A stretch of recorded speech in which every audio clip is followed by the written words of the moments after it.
Hello, ladies and gentlemen. This is Bill Hamilton, country boy from Old Hickory, Tennessee, coming back to you. Today, ladies and gentlemen, I want to tell you a story that is near and dear to my heart. As the old folks would say in the African American hymn, you'll understand it better by and by. I want to tell you about a little girl, ladies and gentlemen, that was born in Clarksville, Tennessee in 1940, specifically June 23rd, 1940. Her mother and father, Blanche and Ed, named her Wilma. Wilma was born weighing only 4.5 pounds. Ladies and gentlemen, in 1940, half of all the babies born weighing less than 5 pounds died. And the rate of mortality for African American children less than 5 pounds were much greater than that. But miraculously, she lived. Live she did, but was so weak. So weak, ladies and gentlemen, that almost every disease that came through town, her mother, Blanche, said she caught it. Measles, smallpox, chicken pox, you name it, scarlet fever, pneumonia, everything that came through town, she caught it because she was such a weak little girl. And ladies and gentlemen, in 1944, when she was 4 years old, her mother Blanche noticed that her left leg began to turn in, and it became weak and uncontrollable. And they realized that the little girl had the polio. Oh, no medical treatment in Clarksville, Tennessee for a little black girl who looked like her. In fact, the closest medical facility was 2 hours one way, a bus ride away in Nashville, Tennessee, a place called Meharry Hospital. You see, she couldn't go to places like Vanderbilt and Baptist Hospital and Methodist hospitals, those great big hospitals with all of the facilities, because she was a little black girl in 1940. But one thing that Meharry Hospital afforded her, ladies and gentlemen, not a great facility as far as faculty and facility is concerned, but an awful lot of love. And with that polio leg, they taught Blanche that what you need to do is rub this leg down. Rub this leg down 3 times a day. Rub this leg down 3 times a day. Rub this leg down. And Blanche would take her to Meharry Hospital 2 times a week, ladies and gentlemen. 2 hours bus drive one way. And they would put her in the whirlpool and they would rub that leg down and taught Blanche to rub that leg. And her mother would go back home, ladies and gentlemen, 3 times a day. In fact, her mother had these salves that she made up, these home remedies, and she'd rub that leg down 3 times a day. And she said, "Run, Wilma, run. Run, Wilma, run." And she'd rub that leg. Run, Wilma. Mama, what you talking about, Mama? What you talking about, run? Mama, I can't even walk. What you talking about, Mama? I can't play with the kids outside. I can't go to 1st grade, Mama. And all I'm here with you all day, Mama. With you rubbing my leg, talking about run, Wilma, run. I can't even walk, Mama. Mama, I don't know what to do, Mama. But month after month, after week after week, Mama rubbing that leg. She got just a little bit better, just a little bit better, just a little bit better. So, ladies and gentlemen, eventually, Wilma was able to pull herself up. She had this brace on her leg, this big metal brace on her polio leg. So she couldn't get around like the other kids, but she could go out with her sisters and brothers. And sisters were always out playing basketball. And Wilma would go out and lean up against the tree. She dragged that leg over to the tree, lean up against the tree all day. She wanted to play with her brothers and sisters so bad, but they never would select her to play because she couldn't move. She couldn't drag that metal brace around, but she'd lean up against the tree to twish, to twish, to twish. She finally got pretty good, leaning to twish, to Trish. Her brother saw her one day and said, hey, this girl is getting pretty good. So the next time they chose up sides, ladies and gentlemen, he chose Wilma. Of course, she was last, but he chose Wilma, ladies and gentlemen. And they drive to the hole, ladies and gentlemen, and he remembered that Wilma could hit it leaning up against that tree and throw the ball back out to Wilma, and she, to Trish. To Trish. Oh, we got something here. This girl is pretty good, ladies and gentlemen, and she got good and gained in her confidence. And every day, Mom was still rubbing that leg down, rubbing that leg down. Run, Wilma, run. Honey, you can do anything the rest of the kids can do. You can do anything. Mama, but I'm dragging this brace around, Mama. I can't do it. Run, Wilma, run. Run, Wilma, run. Run, Wilma, run. And ladies and gentlemen, day after day, after week, after month after month, Mama rubbing that leg down. Wilma finally got strong enough, ladies and gentlemen, that she was able to get rid of that brace and go to Byrd High School, ladies and gentlemen, and try out for the basketball team. Coach Clinton Gray said, I remember this little girl with that weak left leg that's turned in. I can't use her on my basketball team. But she worried Coach Gray so much and so often that he finally said, okay, come on, you can join the team. Okay? Word is that the reason that he let Wilma join the team, he really wanted her older sister. So for the next 3 years, Wilma sat on the end of the bench, hardly playing at all. Finally, Wilma said, Coach Gray, this upcoming year, can I please pray? I've been practicing all these 3 years.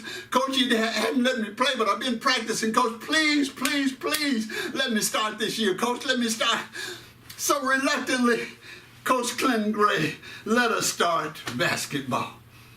The very first game Wilma played for Byrd High, Clarksville, Tennessee, the girl hit 32 points. The first game. Coach Gray said, wait a minute, I think I got me something here. So every game from that point on, Wilma started. In fact, she was so good that they won the regional championship.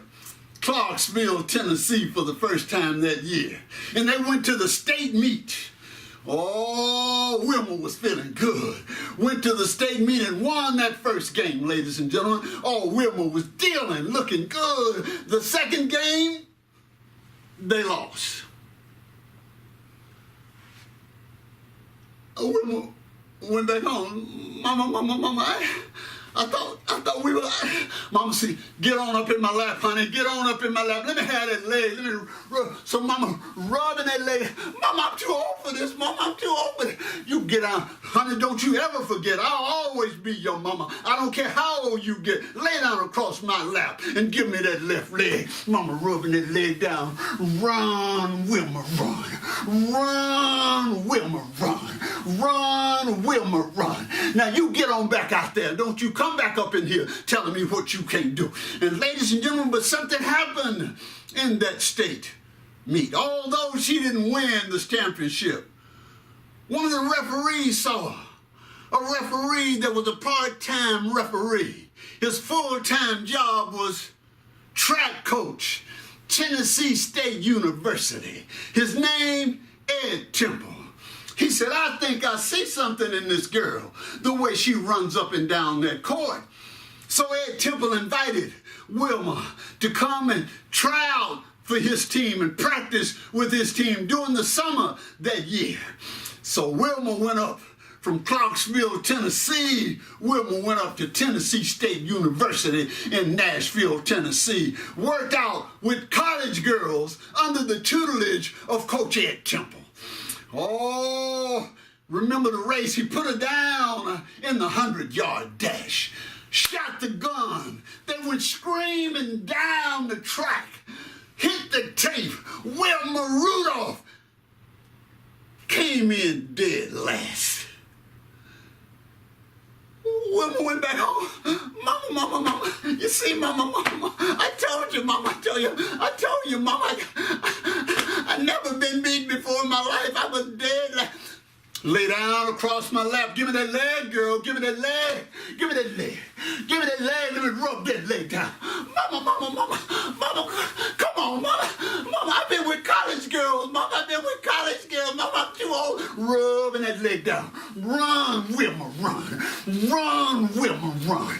Run, Wilma, run. Now, I mean it this time, girl. You going back up there with Ed Temple, and don't you come back here telling me what you can't do. So Wilma went back up with Coach Ed Temple, and she practiced, and she practiced, and she practiced, and she practiced all summer. Coach Temple said, I think I see something in this girl. So to make a long story short, ladies and gentlemen, I want to fast forward. She worked out with Coach Ed Temple every summer during her high school years. And finally, she graduated from Byrd High in 1958 with a scholarship offered by Coach Ed Temple, Tennessee State University, Nashville, Tennessee. Wilma Rudolph went there, and all she did, Coach Ed Temple was coach of the Tiger Bells. And the Tiger Bells did two things at Tennessee State University. The Tiger Bells were in class, and the Tiger Bells were practicing on the track team. That's all those girls did. Before class in the morning, they practiced on the track field. After class in the afternoon, they practiced on the track field. They had an area that they ran down called the bottom. They'd leave Tennessee State University running, even though they were sprinters, long distance workouts. They'd leave running, and ladies and gentlemen, they'd run all down in the bottom. And you wouldn't see them. You see their heads coming back over the hill an hour later. They'd be coming back over the hill, getting in shape. That's all they did. They practiced track and they went to class. Wilma Rudolph was never seen partying. She was never seen down the street. She was only seen in class and on the track field. I remember she came across a little teenager one day who was at Tennessee State on a brand new track scholarship. She had never met this little boy before in her life. Teenager from a place called Old Hickory, Tennessee. His name was Bill Hamilton, and he wanted to know, how can I become an Olympic star? How can I become an Olympic athlete? I understand that you all are going to the 1960 Rome Olympic Games. How do I do that? And Wilma told him, you do two things. You go to class and you practice all day, every day except Sunday.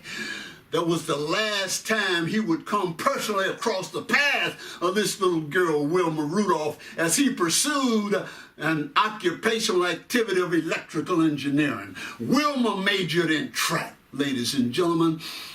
Then came those 1960 Rome Olympic Games. Coach Ed Temple and the Tiger Bells, the first time ever that an African-American coach had been selected to be coach of a track team. He was coach of the women's track team. It was 1960 Rome Olympic Games.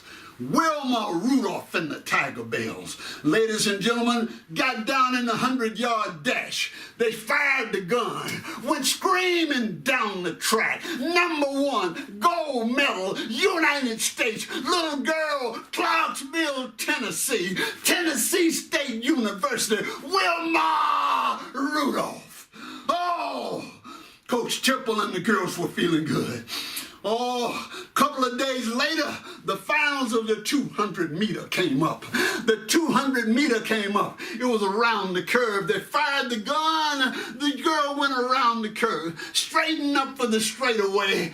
Yang! Across the finish line. Number one in the world. Gold medal.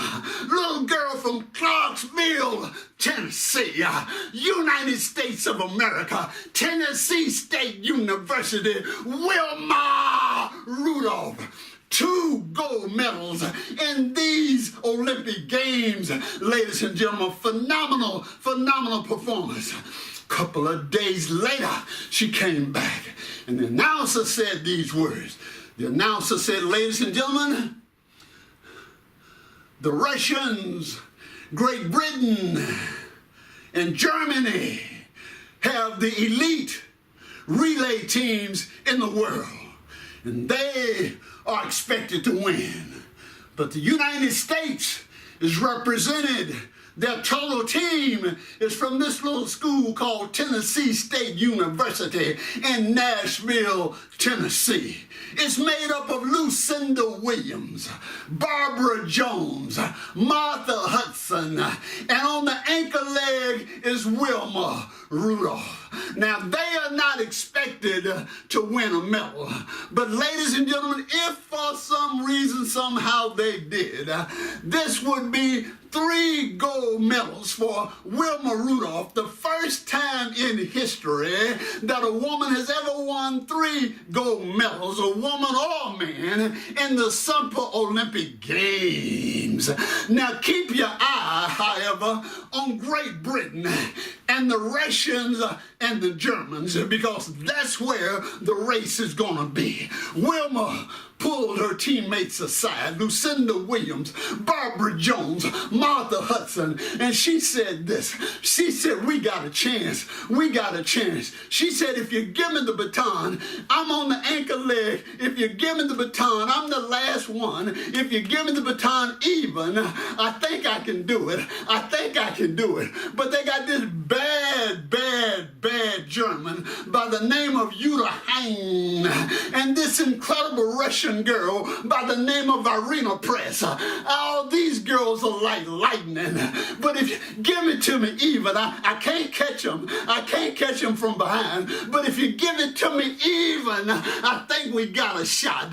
They fired the gun for the 4x100 meter relay at the 1960 Rome Olympic Games on September the 7th, 1960. The first 2 runners had a 1-stroke lead.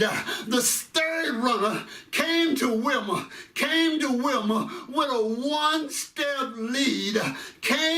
She said, I just asked for even. I just asked for even, but I'm about to get the baton. I got a 1-step lead. We got a chance. We got a chance. Wilma reached for the baton.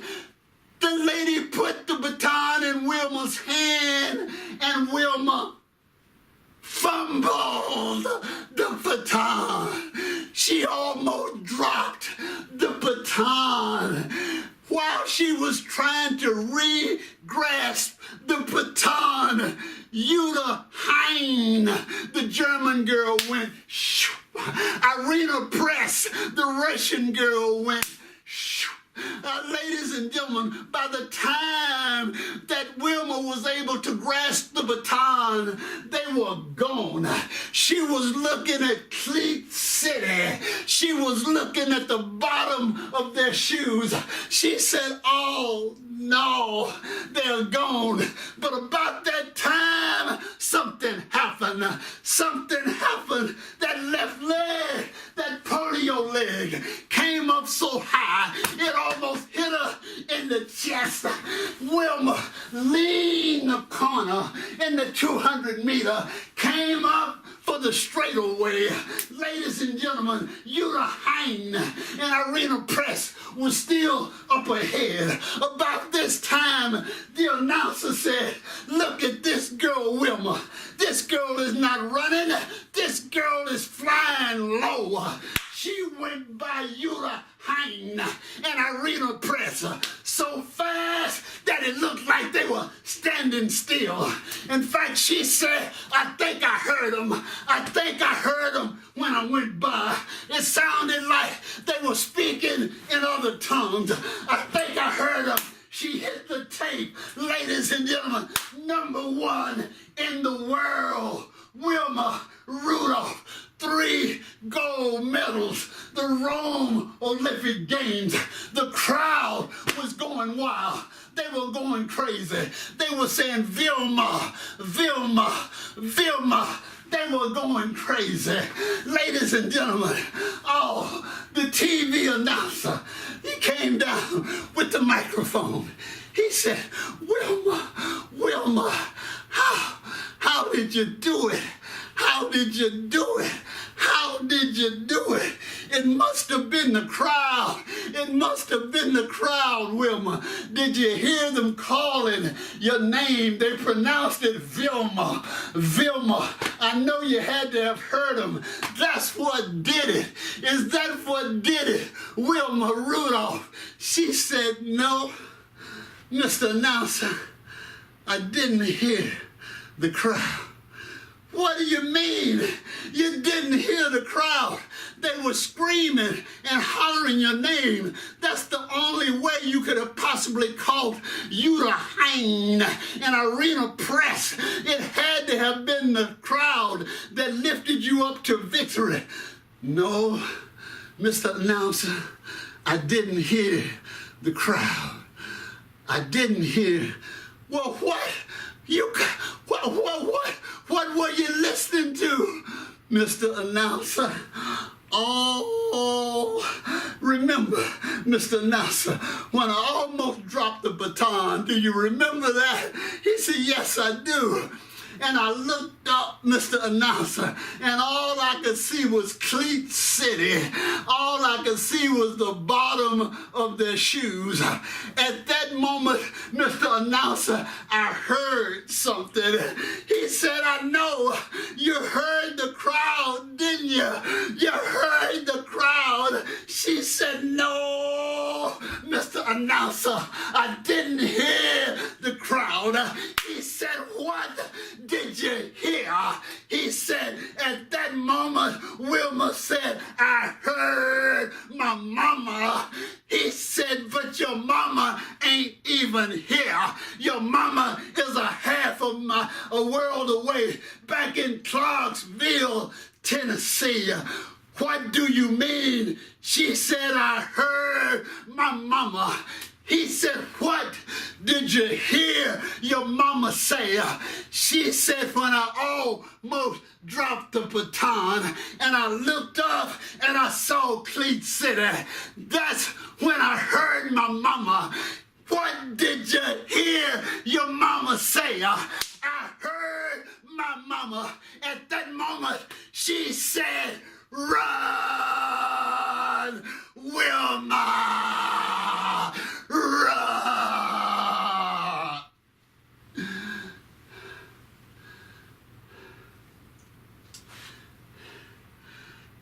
And that's what carried me across the finish line, Mr. Announcer. Wilma Rudolph, the first athlete in history to win 3 gold medals at the Olympic Games, 1960, Rome. When you reach the point in your life where it looks impossible, where the odds are all stacked against you, I want you to remember Wilma Rudolph, Clarksville, Tennessee, the little girl with the polio leg. And when you reach that point in your life, you remember what her mother had to say. Run!